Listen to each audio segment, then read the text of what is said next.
Good morning. This is Kelland on the go with all I need to know in news and weather as you begin your day.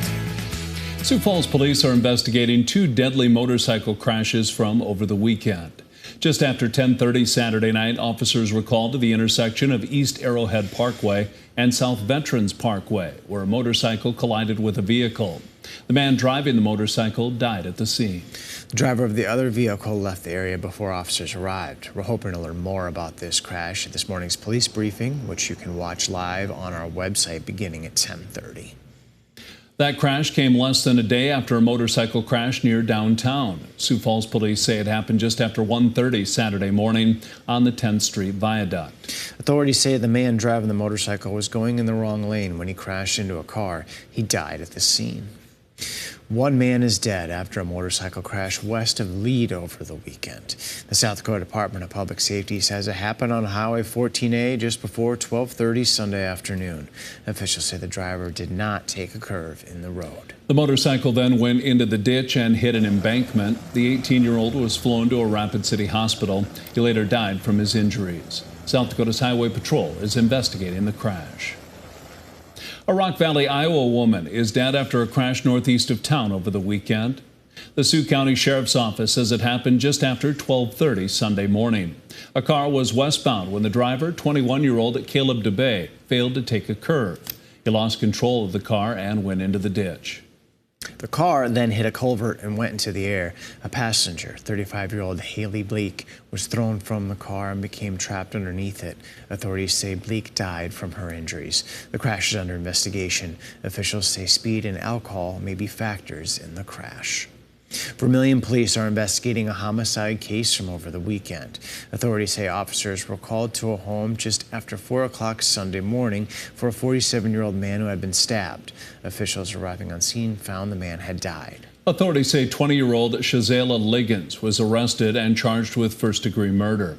Police say there are no other suspects involved with the incident and there's no danger to the public.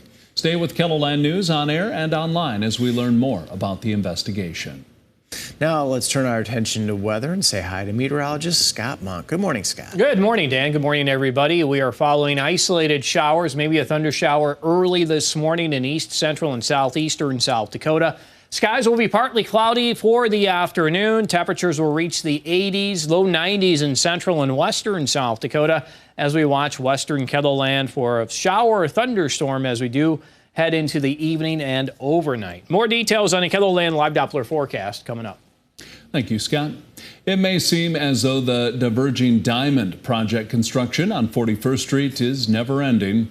However, these photos posted by the city of Sioux Falls might help you put the progress into perspective. Crews have been working to install steel girders to support the bridge structure. The I-29 northbound on-ramp will be closed until late August for grading and paving work. Detours are in place to guide drivers to the 26th Street exit on Marion Road and Louise Avenue. Levitt, the Falls just finished up their 9th week of performances for the summer.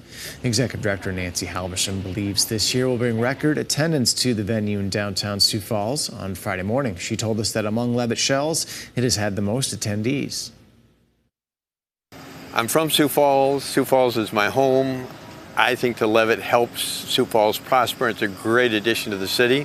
I want to help. I mean, part of my life is to pay back where I live and where I've been. Bruce was president of Augustana College before it became Augustana University. After clear skies for flights on Saturday, the remainder of the 2023 Sioux Falls Air Show was canceled yesterday afternoon due to storms that rolled into town. The opening day crowds got to take in the high-flying spectacle, watching several military and civilian air demonstrations throughout the day. Organizers expected to draw nearly 150,000 people to the event.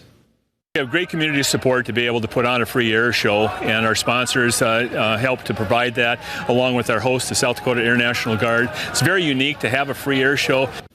Nelson says one of the goals of the event is to inspire young people to consider careers in aviation.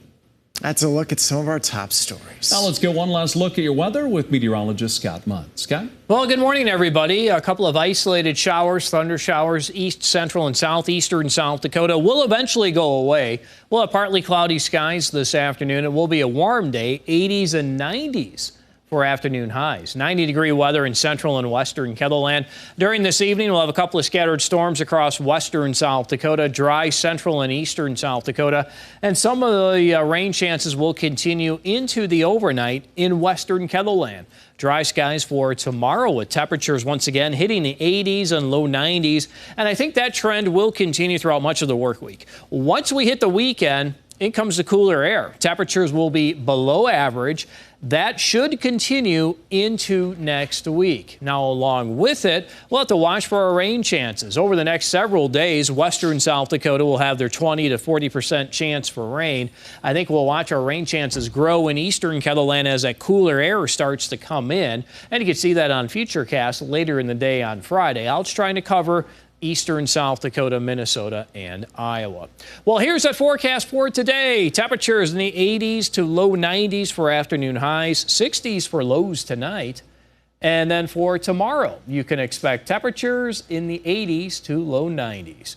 You could always check the details of the 7-day forecast while you're here online. Have a great day.